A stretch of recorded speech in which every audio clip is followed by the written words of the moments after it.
Hey guys, Dave from Nerdarchy, 4 nerds by nerds, hang out with this nerd. Nerdarchy's Ted. And today we continue our series, Don't Use This Ogre, Use This Monster Instead.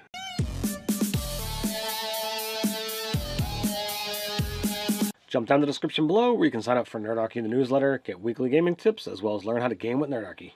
So a lot of you guys have suggested a ton of monsters to use, don't use this, use that. And so one of the ones was an ogre. So essentially what we have to do is we have to boil down what exactly does that monster mean to us. And for me, what we're looking for is basically like the enforcer monster. Mm-hmm. Your bruiser. They're not going to be, they're not going to be the necessarily in charge. They're not going to be the brains of the operation. But you're looking for something that it's tough. That's tough. It's going to be able to take some damage and be able to certainly dish it out. So you have your ogre. It's a large giant. It's chaotic evil.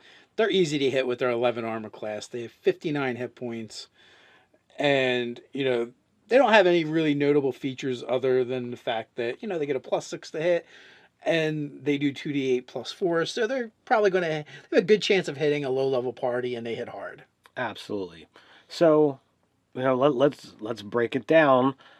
What are some interesting options to choose instead of the ogre? So again, we basically went with, well, what can we use? It's the same CR and can kind of come up and fill that enforcer role.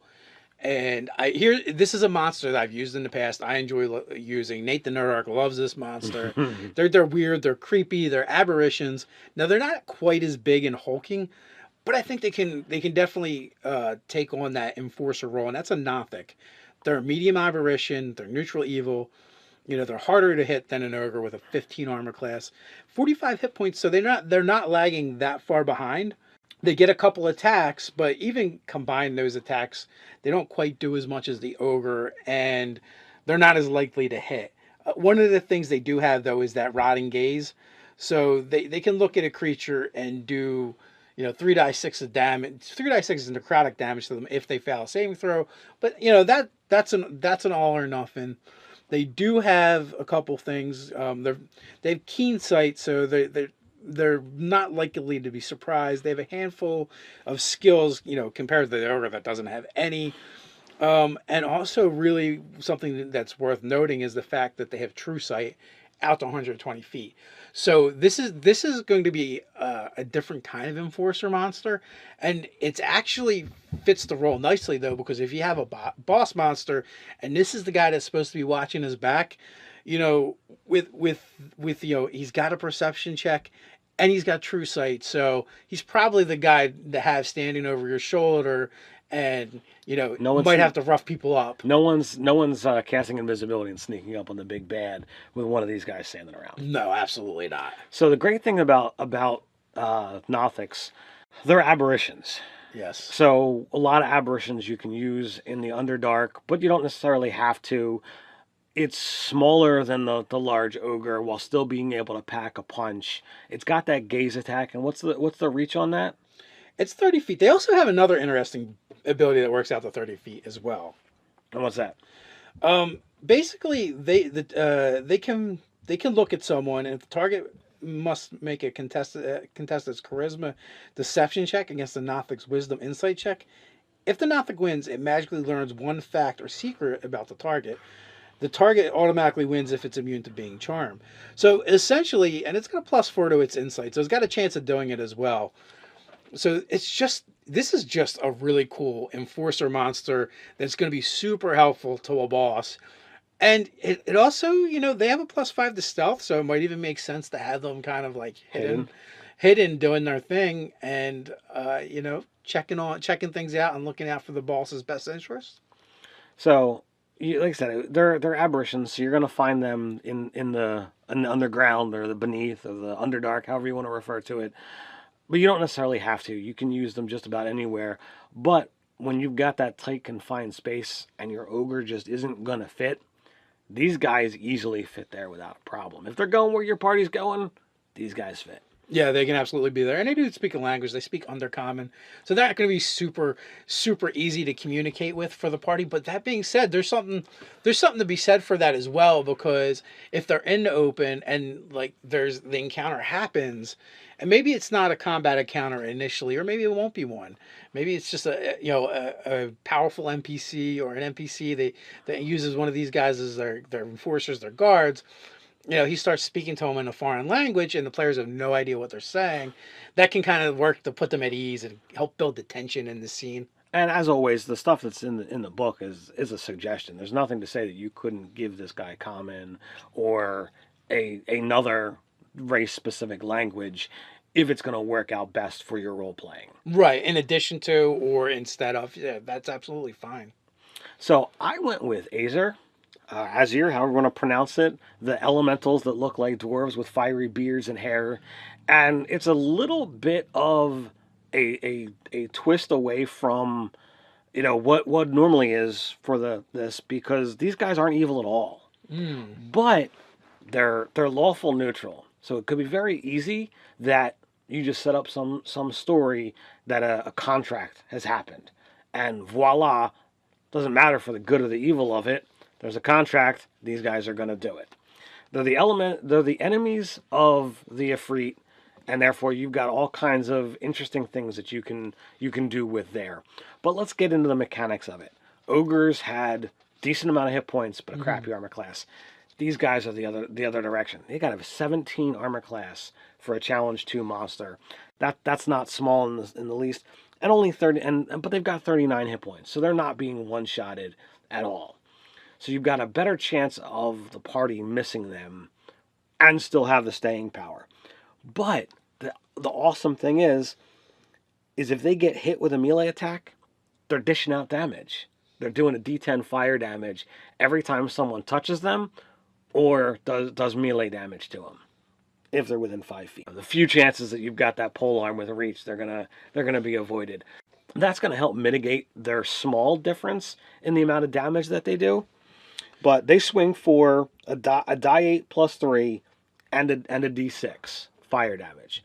So unless you got those tieflings and red or gold dragonborn running around, they're still going to take the damage. And so that's close to the 2 die 8 plus 4 that the ogre was swinging. But these guys, even though it's not listed in their proficiencies, it says they're like master craftsmen. So there's nothing to say like, oh, well, they could be hired to build something and the players come upon this and they're in the way. Well, you guys can't be here. We're building here. And they don't want people around when that's going on. So they're elementals. They're cool. They can still dish out damage. They got lots of armor class to work with. You kind of glossed over something that I feel is a little bit important. What's that? And that's the fact that there are elementals of CR2. Yes. That means they can be summoned. So that just kind of goes back to the fact that they're lawful neutral, and that's totally irrelevant. They have to work for whoever summons them. That is true. And this is a fantasy game. Sure, like there's certain mechanics as far as summoning goes per spell, but because there's a spell that does summoning them, why couldn't you just say they've been summoned indefinitely or whatever? Or maybe they're bound by an item or something like that. But they are a summonable creature already, so it's kind of written in there that anybody could use these guys. They could be chaotic evil, and they would just have to do what it says, and they may not like it, but that's the way it is. And that could actually, work to your advantage if you actually go into the role playing as opposed to the combat of it. They could be like, well, this is what we're required to do. If you don't interfere here and stop this, then we're free. Yeah, and exactly, like that is another role playing part, because it could literally be doing this against its will, and it's kind of stuck, but it's like, hey, what do you want from me? This is all I can do. If you can break the binding or the contract, then I don't have to fight you, and if there's more than one, you can free us, So it may create a moral quandary for your players. In the sense that, oh, like this guy is fighting us against our will. He is our enemy right now, or he's our opponent technically right now, but he's not necessarily our enemy. Right. So like the players, could be kind of just murdering some poor guy, some poor schlep that's got sucked to the prime material plane from the elemental plane of fire. He just wants to beat on his forge and make another Azer out of bronze or brass or whatever they make them out of, and get on with his life, but he can't because some jerk wizard, or druid got fancy with the magic, and now he's stuck on the prime material plane. And what if it's someplace like, I'm just like envisioning now, like I want to use them and they're like in the Arctic or something, and they're like miserable, because it's always cold, everything's melting around them, they're always stuck standing in water. Like it's just a bad time. Literally, like maybe that's even why like the wizard summoned him, is because like he's like a walking space heater. Stand here and keep me warm. Yeah, literally, like that's all you want. Are you serious? Yeah, it's just insult to injury. Are you kidding me? I'm going to so murder you with fire for this if I could just break free. So, and the other thing that's great about these guys is like your ogres are dumb. They're stupid. Yeah, it's going to allow for some trickery that's easier to pull off on your role playing characters who want to use deception. But these guys, like they're pretty much stat junkies. They've got 12 intelligence, 13 wisdom, 10 charisma. There's literally no negatives across the board. I think it's just a win-win situation. Both the Azer and the Nothics are like that. They have good mental stats, so they're going to be a little more versatile than the ogre. Where the ogre you could probably trick them. Where these guys are going to be a little bit smarter. I mean, the Nothics are kind of like cursed arcanists, is like in their backstory anyway. So yeah, they tend to be smart. These guys are smart. It's just going to give you a different kind of feel to the encounter and change things up. So, like the Nothic, these guys have listed that they only speak Ignan, but if you want to actually go and put the role-playing in, there's nothing to say that you couldn't give them, a language that's necessary. They're not dwarves, but, there's no reason why they couldn't have Dwarven as homage to their creation, or whatever it is that you want to do.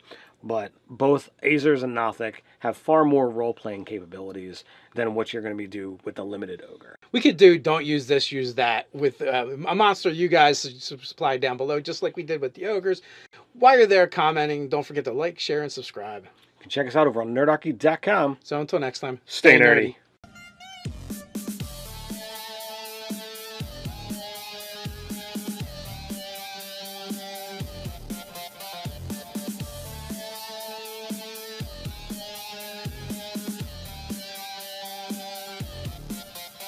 Essentially what we have to do is we have to boil down what exactly does that monster mean to us.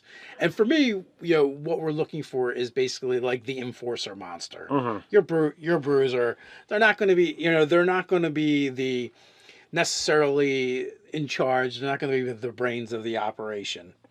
But you're looking for something that it's tough. That's tough. It's going to be able to take some damage. Let's break it down. What are some interesting options to choose instead of the ogre? So again, we basically went with, well, what can we use? It's the same CR and can kind of come up and fill that enforcer role. And this is a monster that I've used in the past. I enjoy using. Nate the Nerdarch loves this monster. They're weird. They're creepy. They're aberrations. Now they're not quite as big and hulking, but I think they can definitely take on that enforcer role, and that's a Nothic. They're a medium aberration. They're neutral evil.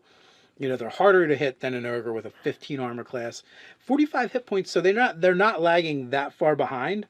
They get a couple attacks, but even combine those attacks, they don't quite do as much as the ogre, and they're not as likely to hit. One of the things they do have though is that rotting gaze, and be able to certainly dish it out. So you have your ogre. It's a large giant. It's chaotic evil. They're easy to hit with their 11 armor class. They have 59 hit points, and they don't have any really notable features other than the fact that they get a +6 to hit, and they do 2d8 +4. So they're probably going to have a good chance of hitting a low-level party, and they hit hard. Absolutely. So Hey guys, Dave from Nerdarchy, 4 nerds by nerds. Hang out with this nerd. Nerdarchy's Ted. And today we continue our series. Don't use this ogre. Use this monster instead.